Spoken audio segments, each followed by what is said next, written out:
Good morning, everyone. My name is Brent Herrin. I am an attorney here in Atlanta, Georgia, and I am a board member of the Catholic Foundation and a part of the steering committee for the Professional Advisors Network for the Catholic Foundation. I want to welcome you all here this morning for our charitable giving panel on strategies to give back better. As we do with all things here at the Catholic Foundation, we're going to start with a prayer. So I'd ask that you all please join me as we pray in the name of the Father, Son, and Holy Spirit. Amen. Heavenly Father, we come to you today asking for your guidance, wisdom, and support as we begin this webinar. Help our panelists to engage in a meaningful discussion. Allow us to ask meaningful questions. Allow us to grow as a group of professionals and nurture the bonds of your community. Fill us with your grace, Lord God, as we learn more about the changing tax laws, charitable giving, and the mission of the Catholic Foundation of North Georgia. And continue to remind us that all we do here today and all that we accomplish today is for the pursuit of truth, for your greater glory, and for the service of our community. We ask all of these things in your name. Amen. In the name of the Father, Son, and Holy Spirit. Again, welcome everyone to this webinar. I want to talk for just a minute about the Catholic Foundation and the Professional Advisors Network, and then we'll get right into the content. For those of you that are not familiar with the Catholic Foundation of North Georgia, our mission is to help Catholics make a lasting difference in the community. We attract, professionally manage, and invest gifts to support the current and long-term financial needs of parishes, schools, charities, and other missions. Our vision is to ensure that the Catholic community and its ministries have the financial resources to serve and make a difference in the lives of current and future generations. We have set up this group of professional advisors, the Professional Advisors Network, to bring professionals together in several ways throughout the year to come together as in a social setting, a networking setting, in today's setting where we may learn some stuff. And then we've tried for the last several years to do the investment forum, which we are still trying to plan to do for 2022. I don't know yet whether that will be in person or virtual, but the committee is working on that. So I want you all to know that. And I want you all to know that we really appreciate you being here today. As many of you know, the Catholic Foundation performs a number of various services. Most importantly, it's about leaving a Catholic legacy through planned giving. But we also can facilitate through that process non-cash asset gifts, financial and investment reporting. We do most of our funds are set up as endowment funds. We do have a number of donor advised funds, also some charitable gift annuities. And we also have given out millions of dollars in grants since our inception of the foundation through various Catholic charities and organizations throughout the North Georgia area. We really are the legacy donor or the legacy organization that helps people create legacies for these Catholic organizations throughout the Archdiocese. And with that, I would like to introduce our three panelists today that we're going to have, and each one's going to talk a little bit about a few different things about charitable giving and also some of the tax changes that might be coming up. Our first panelist is Cherish de la Cruz. Cherish helps families and small businesses create life and estate plans that save money, create peace of mind, and prevent unnecessary stress during life's unexpected events. Cherish was initially inspired to pursue estate planning in 2013 after losing her aunt to appendix cancer. While taking care of her aunt's affairs, she realized firsthand the stress and hardship that is created when a loved one passes away and they do not have a comprehensive and customized plan. It is even more complicated when they are a small business owner. Today, this personal perspective and her extensive background in investments and life insurance guides her firm's estate planning services. Leadership in the community is also key to Cherish and her law firm. That is why she's actively involved in several nonprofits. She is a graduate of the leadership class of Catholic Charities of Atlanta.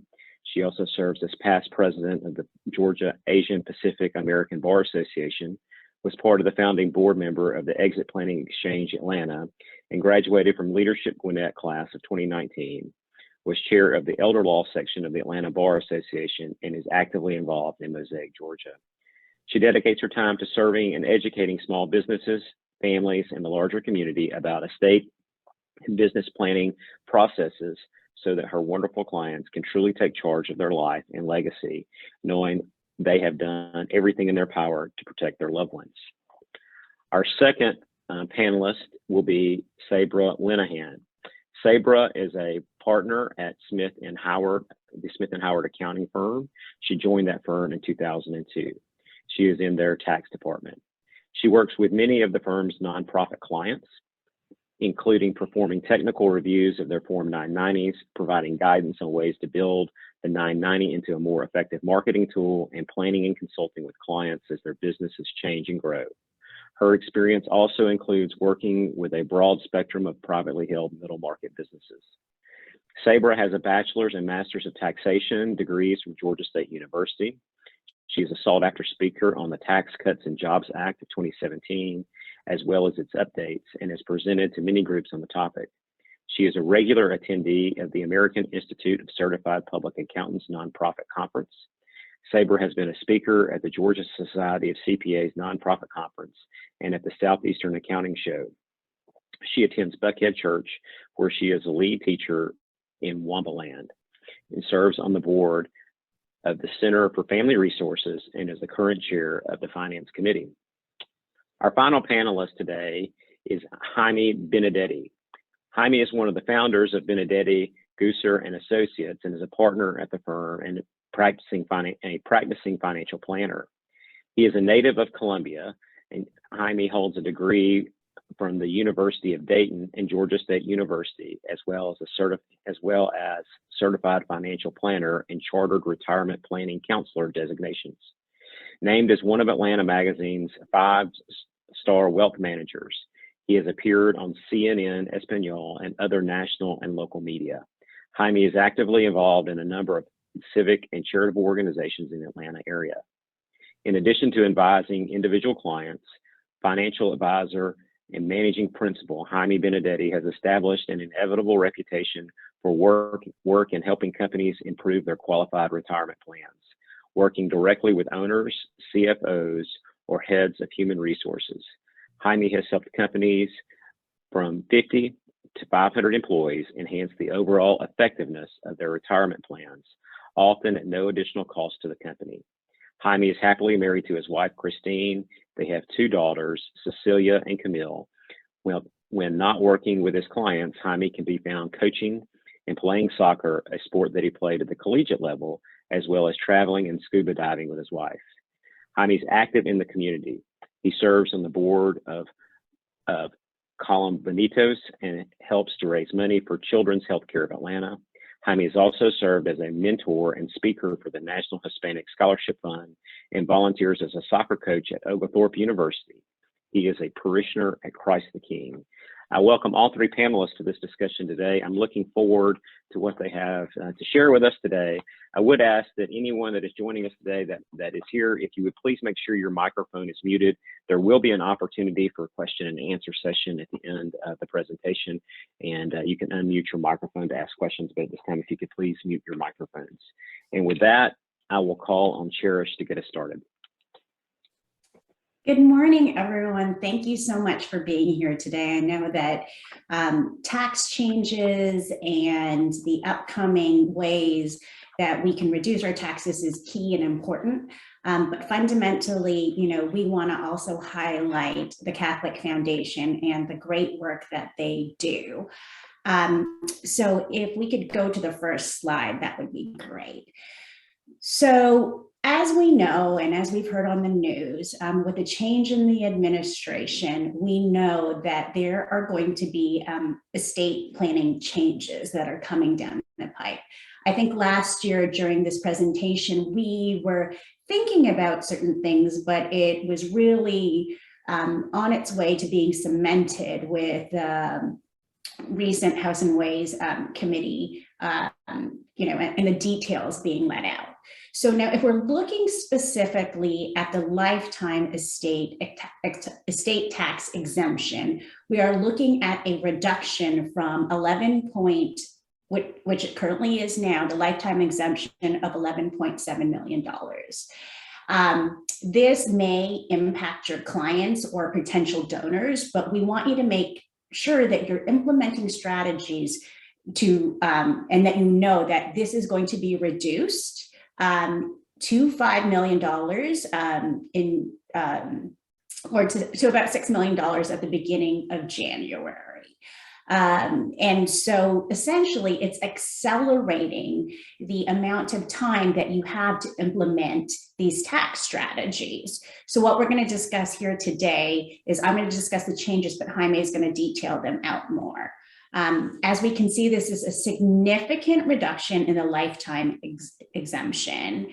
And so for clients who have these taxable estates, things need to be done preferably by the end of this year in order to reduce those taxes. If we could go to the next slide.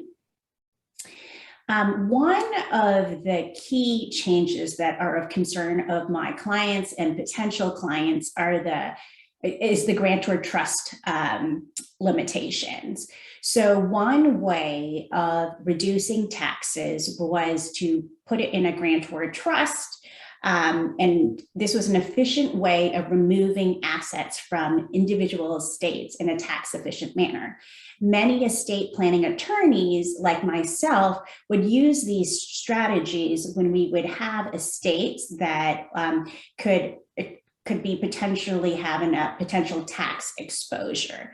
And, with the use of valuation discounts, it's a great method of reducing estate taxes.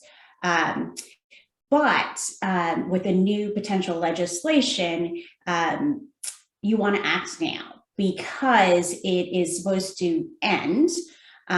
We want to make sure that you're taking advantage of this the grantor trust rules, which are more favorable to clients right now. We don't know the actual date, but if we want to make sure that those strategies are being implemented and reduced, you need to reach out to your CPA or your estate planning attorney to implement those. And so essentially the use of grantor trust for estate planning purposes, they are going to be in the future. This strategy is going to no longer be there. And so if we could go to the next slide is the potential changes in new tax legislation. With a lot of my ultra high net worth clients, they are looking at these strategies. So what they would do is they would set up a limited liability partnership or an LLC, and they would use these valuation discounts to transfer assets to future generations while minimizing the value of those assets through the valuation discounts. And this would reduce estate and gift tax purposes. But the proposed law that we're seeing right now, they're going to prohibit this. And so no longer are you going to be able to do this for non-business assets such as marketable securities or triple net leases. And so from a practical standpoint, we want to think about for you, your potential donors, your family, and for the high net worth estates, we want to make sure that you're implementing the strategies that we discuss because there is a time frame. The impetus is to act now while you can have the tax favorable strategies, reducing your estate taxes, but also giving to a good cause with your charitable giving. And so, tip number one is making sure that you make the transfers before the enactment of the law. So essentially, we want to make gifts or draft new trust documents as soon as possible. From a charitable giving perspective, we want to donate appreciated non-cash assets held more than 1 year instead of giving cash. This is to avoid capital gains tax. And then we also want to leverage the charitable deduction. Another strategy is by giving more, by donating your retirement assets. And then also thinking about donor advised funds, charitable remainder trust, and then structuring recurring grants with the Catholic Foundation. Jaime is going to be discussing this in detail. And then, feel free, we want to make this as interactive as possible. So if you want to put questions in the chat as we're going along with this presentation, feel free to do so. Thanks. And Jaime, Sabre, before you go, I noticed I neglected the poll. We are going to have some polling questions. Okay. And we had a polling question at the very beginning that I neglected to announce. So if we can put the poll up, and then Sabre will, you can go next. And I apologize for that. So the first polling question relates to charitable giving. Just if you could go through and answer the questions, and then we'll give about 30 seconds, and then we will have put the results up for everyone to see.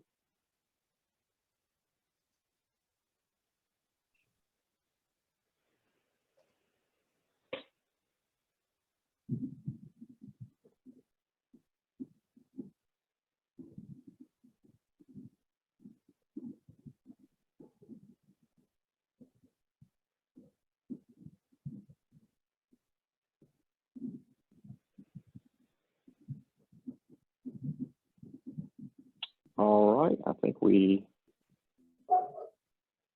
have enough participants who participated in the poll.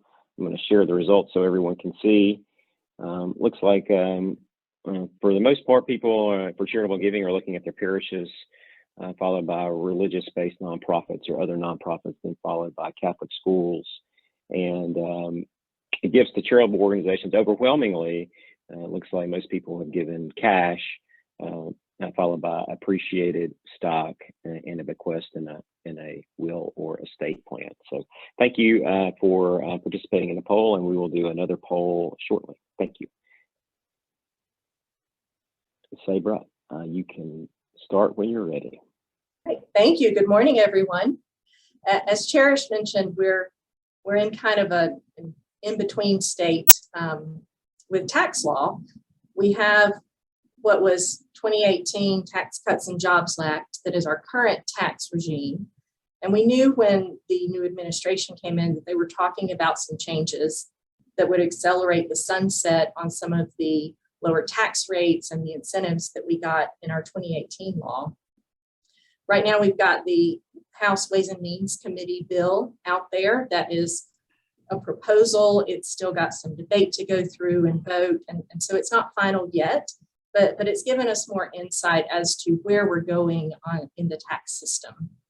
So when you think about overall businesses, and these are generally C corporations that pay tax at the business level, current tax law is that those businesses pay tax at a 21% flat rate.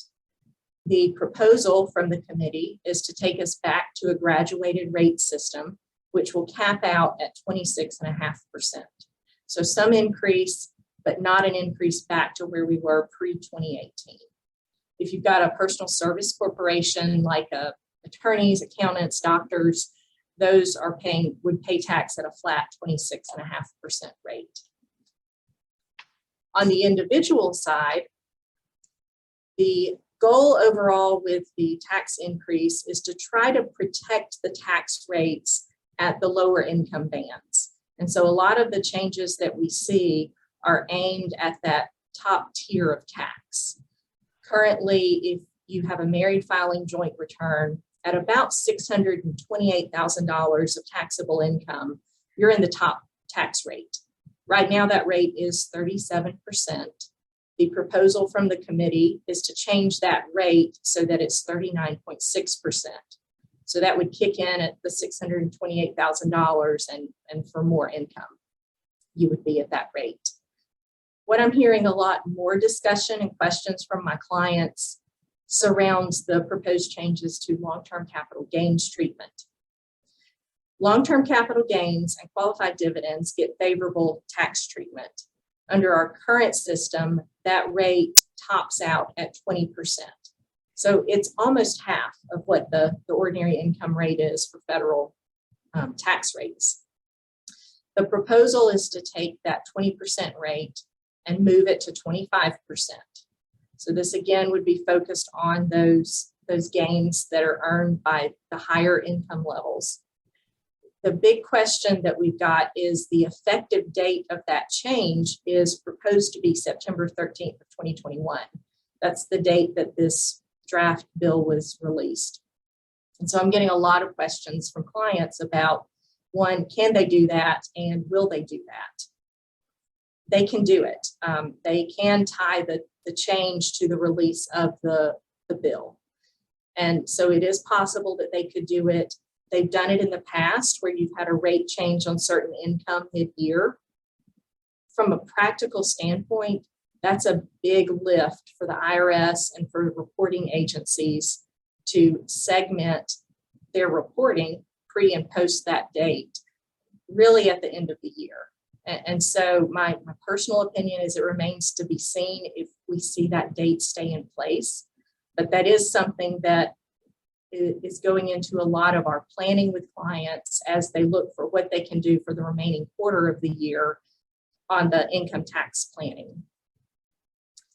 A couple of other proposed changes.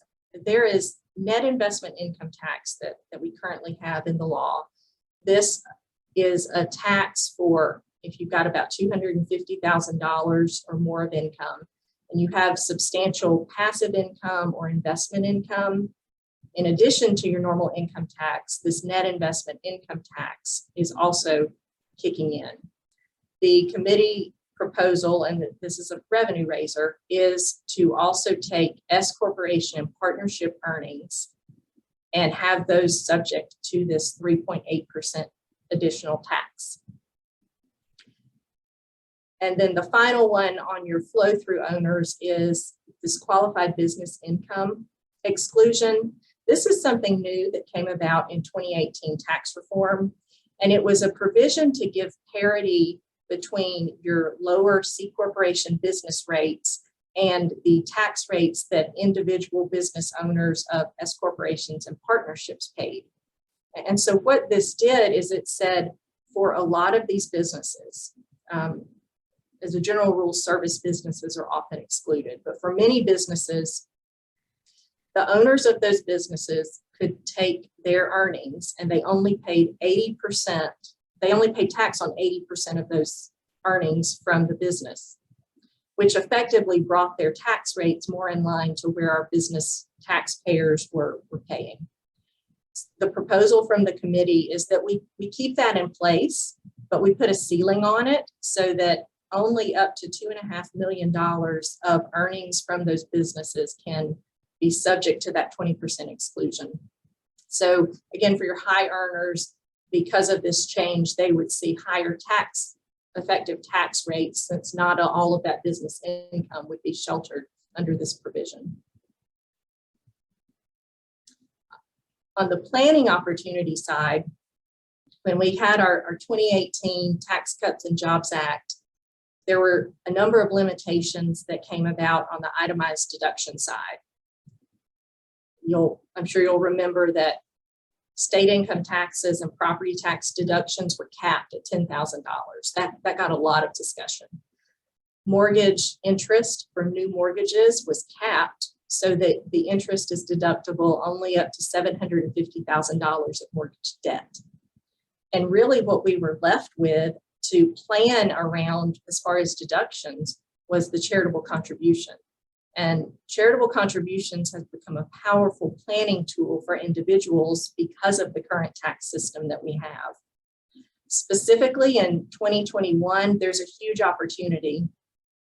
As a result of the pandemic, in 2021, cash contributions are fully deductible up to 100% of adjusted gross income.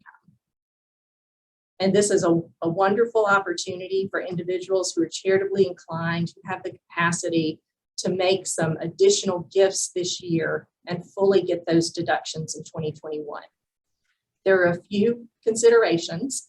The first thing is that this only applies to cash contributions. If you have stock contributions or other properties, those are subject to the AGI limits that are in place. This only applies for 2021. Beginning January the 1st, we go back to our 60% limitation on cash contributions. And the other thing to consider is that cash contributions to donor advised funds do not count for this 100% limitation. So you could not give 100% of your income to a donor advised fund and have it fully deductible this year. So you need some planning with your advisors around how to maximize the gifting of appreciated assets, cash contributions, the 100% limitation to fully realize the most benefit individually. Now, for individuals who do not itemize, who are taking advantage of the standard deduction, they can deduct up to $600 of charitable contributions, even though they are not itemizing, which is another great opportunity for the philanthropy community in 2021. With the Tax Cuts and Jobs Act, we've seen charitable giving change a bit from our clients' perspective. We have many clients who they like the idea of simplification of a high standard deduction, but they also like to support different organizations that are close to their heart. And they want to be able to take advantage of both of those sides of tax prep. And so what they're doing is they're bunching charitable contributions. So you take someone who they make pledges, they're involved with organizations, they'll budget for, let's say, 2 or 3 years worth of donations. They'll give all of that money in 1 year and they'll get a big charitable contribution, they'll itemize their deductions, get that benefit.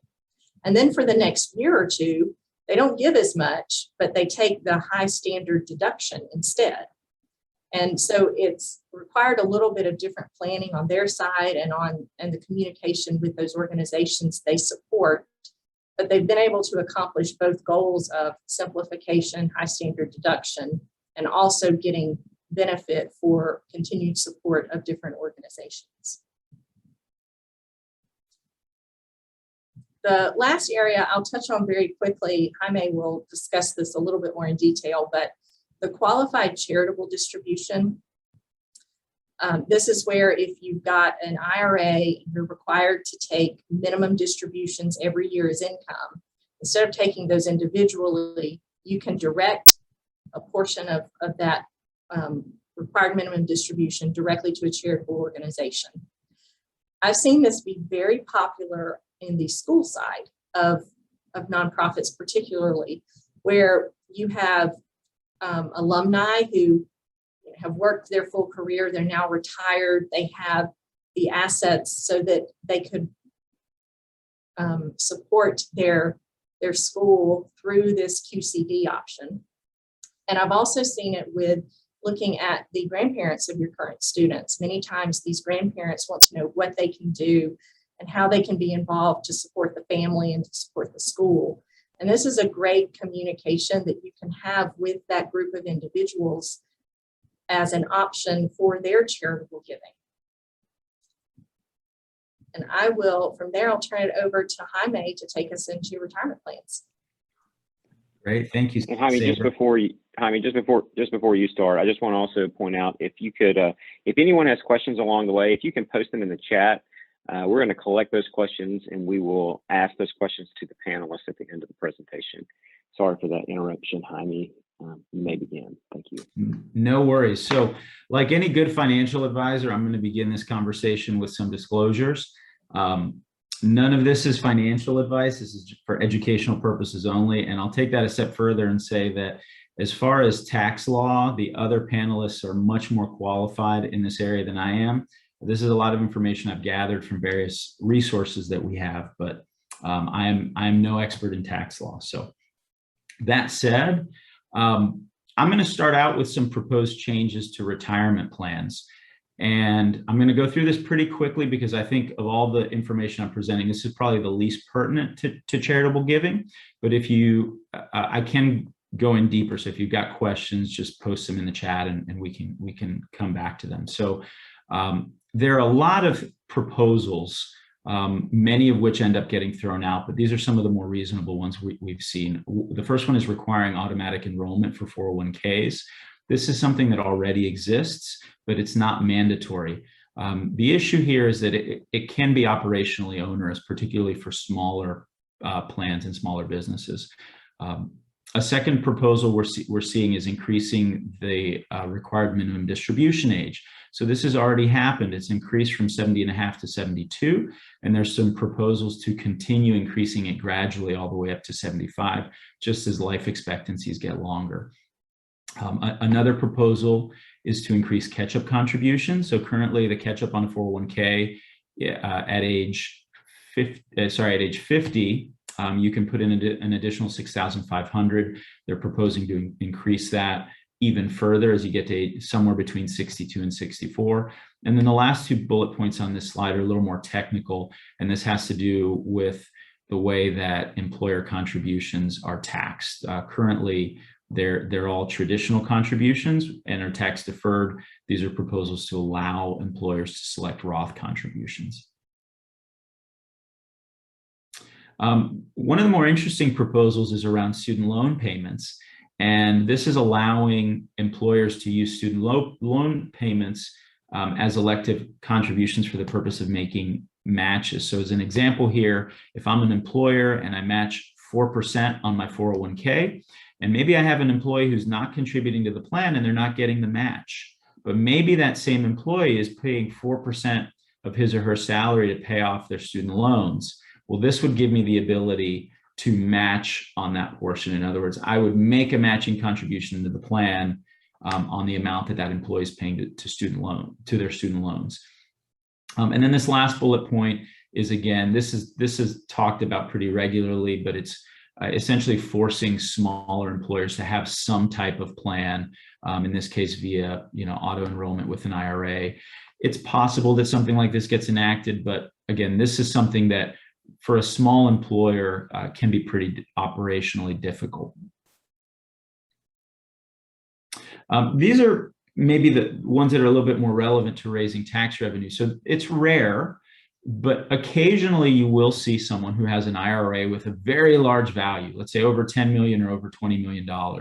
The reason this is so rare is that all these retirement plans have contribution limits. You can't just contribute millions of dollars into an IRA, but it does happen. It happens, for example, if someone makes some very savvy investment choices inside of an IRA. Maybe they pick, they put all their money in one stock and that stock goes to the moon and they end up with a very high value in the IRA. There are some provisions being discussed about having special one-time distributions if your IRA values exceed 10 or $20 million. And then the last bullet point on this slide is the elimination of Roth conversions. That's being discussed as well. But this is all speculation. As is typical, there are a lot of things that are proposed. Many of them get struck down.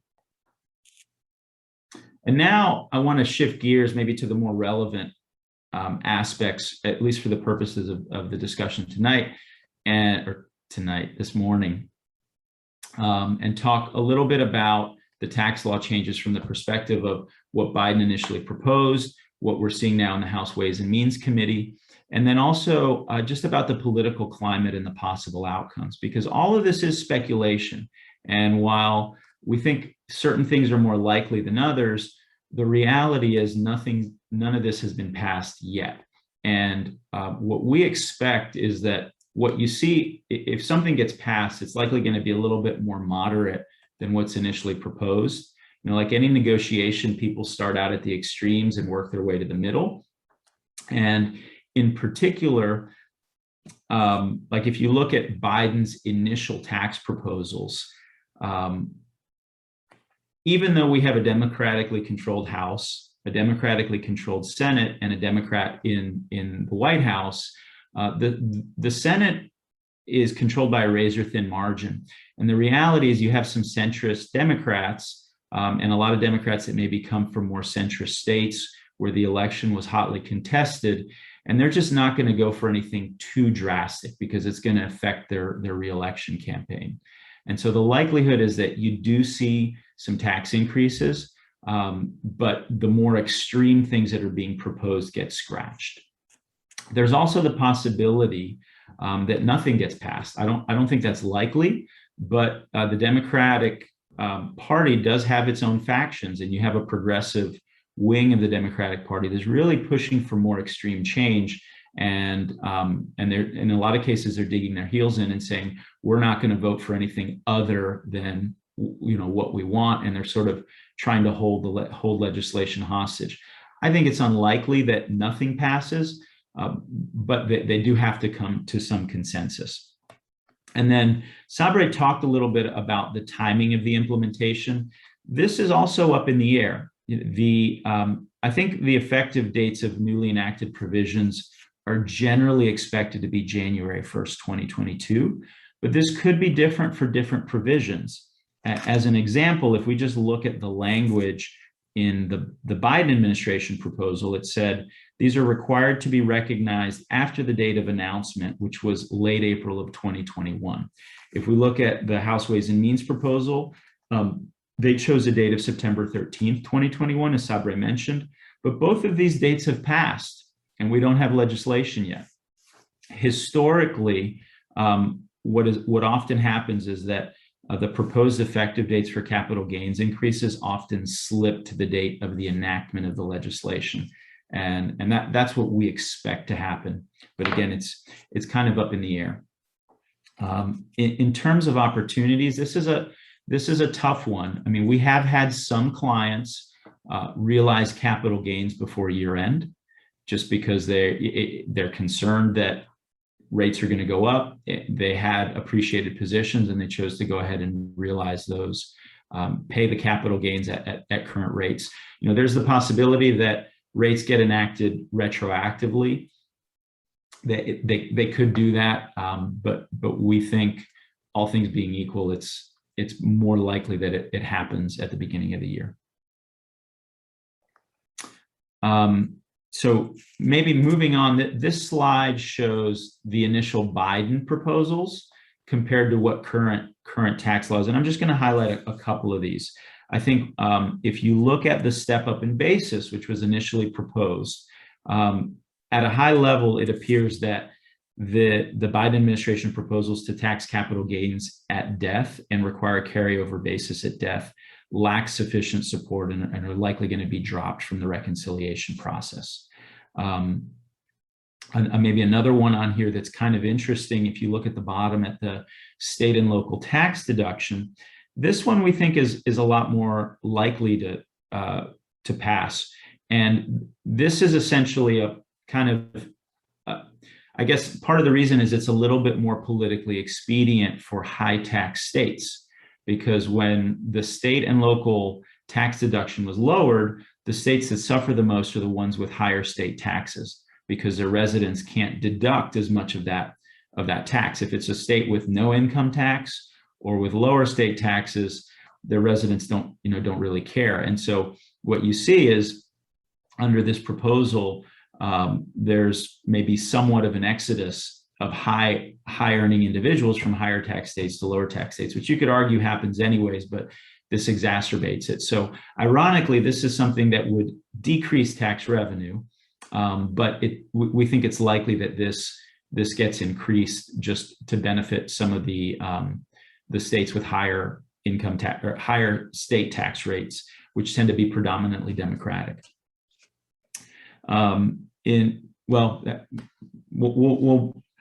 I'll mention just a couple of,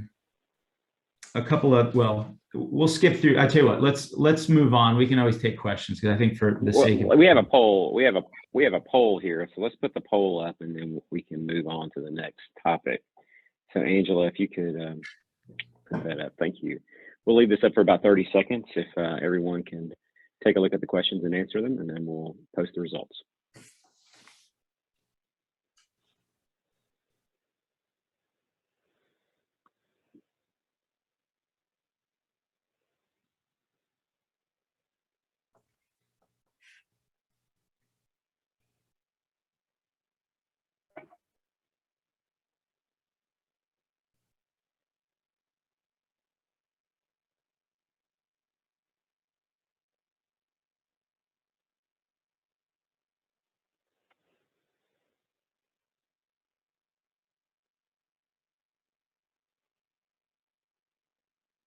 All right, I'm going to end the poll now.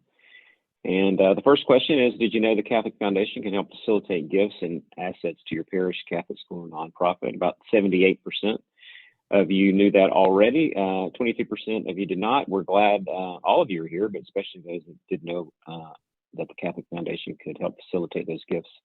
We're glad that you're here today to learn more about the services that we provide. And have you considered using a donor advised fund for your Catholic charitable giving? And about 41% have said no. About 15% of you already have. 11% of you are interested in learning more about that. We certainly could help with that, and hope that if you have any other questions about that, you can post them in the chat, or when we open it up here in just a few minutes, you'll have an opportunity to ask some questions about that. All right, Jaime, you can go right ahead. Thank you. All right, so we want to talk about just some of the low-hanging fruit in terms of charitable contributions. We've got specific slides on most of these, but I want to just hit on a couple, and then we'll move on. I mean, one is gifts of cash. The Catholic Foundation, you know, we have very large donors, we have very small donors, but as Sabre mentioned, for 2021, even if you itemize, you can deduct up to $300 as an individual or $600 if you're married filing jointly. And this is unique to this tax year. So if you do itemize, we would really encourage you to take advantage of that, make the full donation, and get the deduction while you can. Another item on here, this would likely be for a larger donation, but is a charitable remainder trust. And the idea here is, if you're retired and you're charitably inclined, but you're concerned about having enough money for the rest of your life, and this is a way to go ahead and make a donation early, but still receive a stream of income from it. So the idea is you make a donation to a trust. That trust has a certain formula, income formula, that pays you either for a set amount of time or for the remainder of your life. It pays a percentage of the proceeds from the trust. And then when you pass away, that trust goes to the charity, and it allows you to make the donation now and get the income tax deduction now. And then the rest of these we've got slides, so let's go ahead and move on to the next one. And we'll talk about donor advised funds. So the idea behind a donor advised fund is that you can go ahead and make a large charitable contribution before you've had an opportunity to maybe decide specifically what charity you want to give it to, or maybe do all the research that you want to do on the charity. So the idea here is you make the donation into a donor advised fund, and then you can determine what charities those funds go to over time. So an example might be you donate $100,000, and next year you decide, I want to give $10,000 to my local parish. The next year you say, I'm going to give $15,000 to Catholic charities, and so forth. The benefit here is you get the tax deduction now, and particularly if you had a windfall, you had a really high income year, you sold a business, I mean, a variety of things where your taxes are high, and you want the tax deduction this year, but you haven't done the research to determine who you want to give it to. The other way the other benefit in doing that is that any growth, you're not going to ultimately pay capital gains tax on. Another way we've seen families use donor advised funds is they make a donation in a year that it's beneficial to them just based on that year's income. And then as a family around the holidays, they get together and talk about charitable giving and maybe collectively choose a charity for that year that they want to make a contribution to from the donor advised fund. So it's a really beautiful way to kind of pass on that legacy of charitable giving to your family.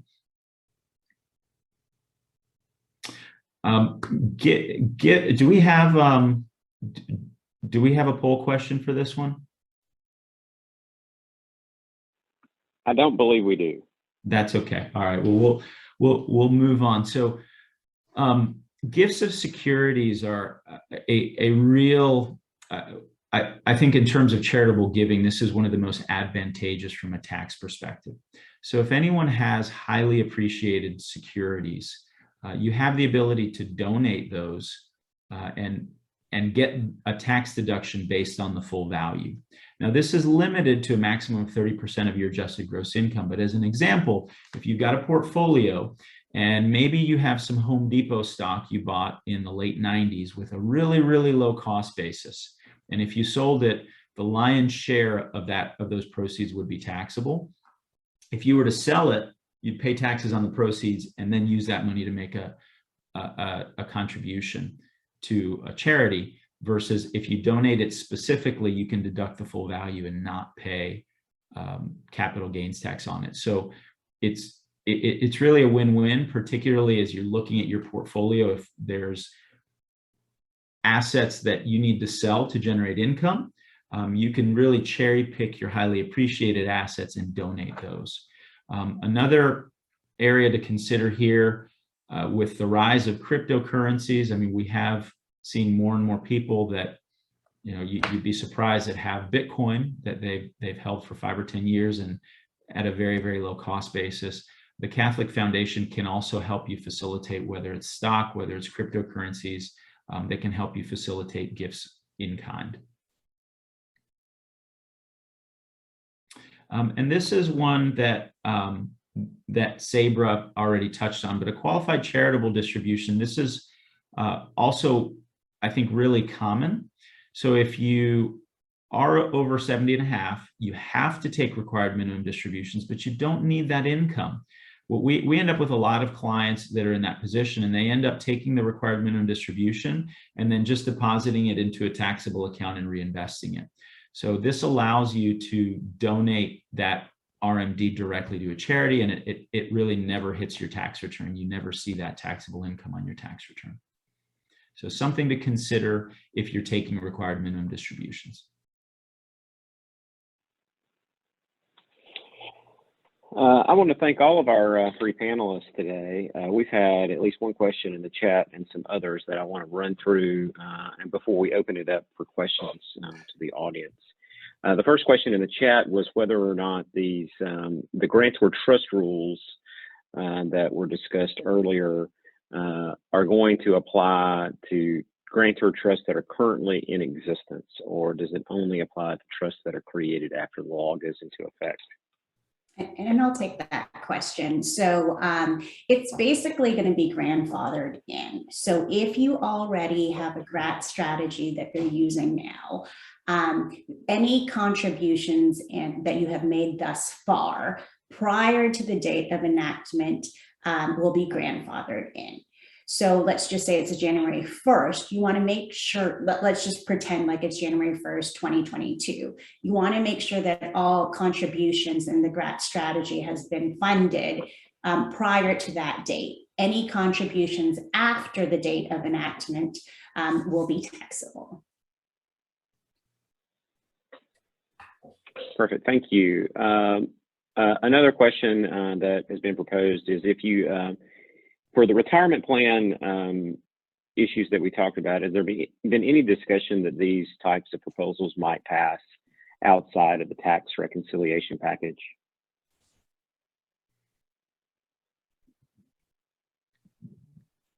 So, I mean, I'll chime in on this one, and I'll just sort of reiterate what I said. I guess there is a little bit of the kind of throw everything in along with the kitchen sink, and let's just see what sticks.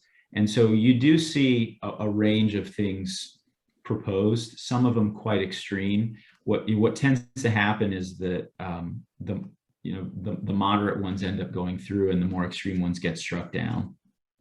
So it is possible, but I think it's unlikely you see anything too crazy. I mean, we get invited to a lot of presentations from fund companies that have lobbyists in Washington. And ironically, I'm going to one tomorrow. I wish it had been prior to this presentation because I'd have a little more information. But they come and they always start the presentation kind of scaring you with some of the crazy stuff that they're talking about. And then they wind it down and they're like, this is what's likely going to happen. And I think this is no different. A couple other questions that have been posted in the chat since we started here. If you have a windfall year, would you make a donation in cash or through a donor advised fund?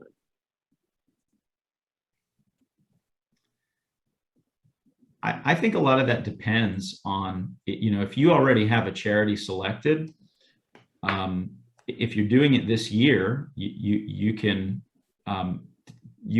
deduct more against your AGI by donating it in cash. But a donor advised fund is a great option if you, let's say you don't have your heart set on a specific charity yet, or maybe you want to do a little research or just give yourself some flexibility. Both are good options. Sabre or Cherish, I don't know if you want to weigh in on kind of the tax differences there. I think the donor advised funds are a great way, especially in big years. We're seeing a lot of transactions be accelerated because of the thought that tax rates are increasing. And so you've got a lot of people who will have big income years and need to make some decisions. And I see donor advised funds as a great way to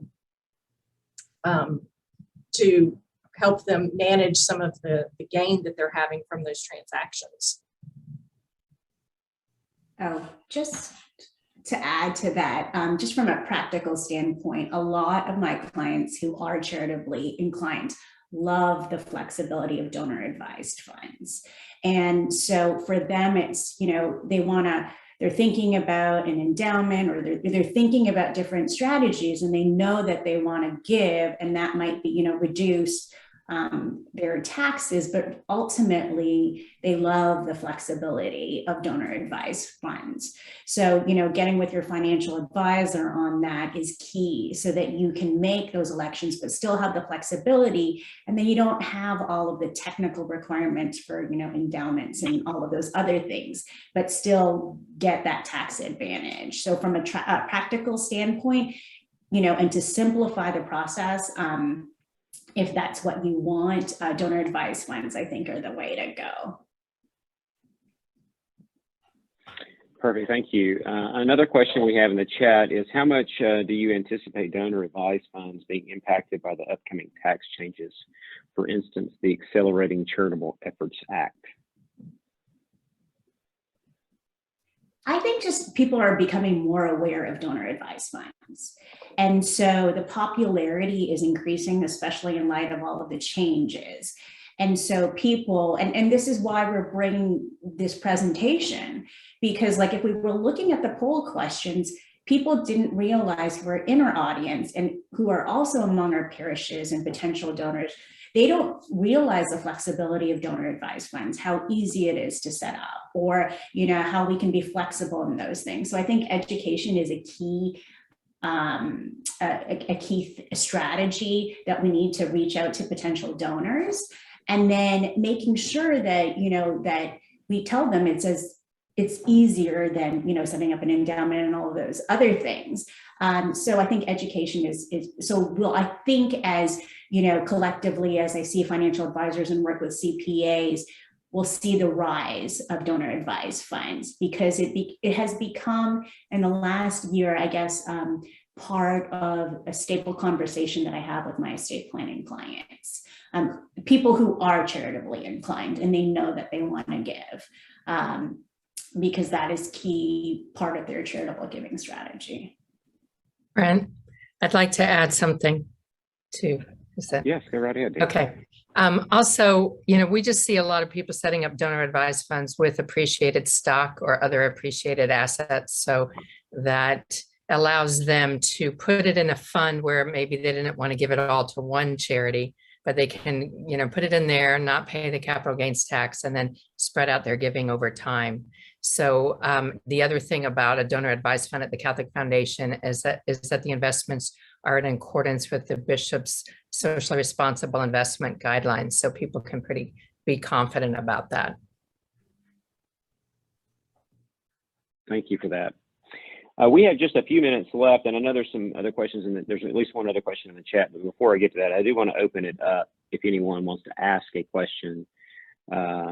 If you could just unmute yourself, identify yourself, and ask the question. And if you have a particular panelist you would like to answer it, just let us know. So go ahead and do that at this time if there's anyone that has any questions.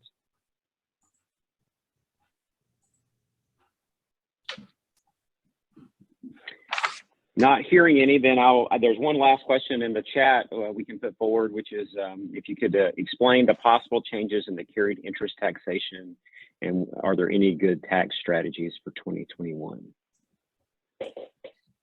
So this is one I'm not super familiar with. I'll be honest with that up front. The current proposal is not to completely do away with the long-term gain treatment, but one of the pieces of that is requiring a longer holding period on the interest. So instead of holding for 3 years, they want to require holding for 5 years. And so along with some of the other things we've discussed today, the key is getting some attention to those transactions prior to year end so that you can close the loop or start the clock ticking as soon as possible. And I'm happy, my information is at the end of the presentation, so I'm happy for you to contact me afterwards if there are any specific tax questions. And then I have one other question that came in with the registrations that if someone could answer, and it deals with tax credits for private school scholarships. I think of Grace Scholars as an example of that for those of you that might give to Grace Scholars with the Catholic schools throughout the state of Georgia. So if someone could address that a little bit. Was there a specific question from that? The question is, are any of these changes that are being proposed will have any effect on those tax credits for private school scholarships? Not currently. One of the changes that did come about a few years ago is the way that the gold credits work is you used to be able to make a donation to this program. You would get a federal contribution deduction, and you would also get a credit against your state income tax. When tax reform passed and the state tax deduction loop closed drastically, those incentives were put out by a lot of different states. And what the IRS came out and issued a regulation, not a regulation, but they issued some guidance that said, if you're getting a benefit of a state tax credit, then you're not allowed to deduct the amount as a federal contribution. And so that will stay in place. So you'll still have the option of making these payments and having them be a credit against your state taxes, and they will not be deductible on your federal tax return. Okay, thank you very much. I want to thank all three panelists. You guys did a great job. I know more from having listened to the presentation today than I knew coming in. So I want to thank all of you for your time today. I want to thank everyone who joined us today for this presentation. Thank you for learning more about the Catholic Foundation. For those of you that are professional advisors, we invite you to become a part of our Professional Advisors Network if you are not already. And as I said, we try to have events 2 to 3 times a year, and we look forward to hopefully seeing you, if not in person, at least virtually, for the Investment Advisors Forum sometime in January or February of 2022. Thank you all for being with us today, and everyone have a great day.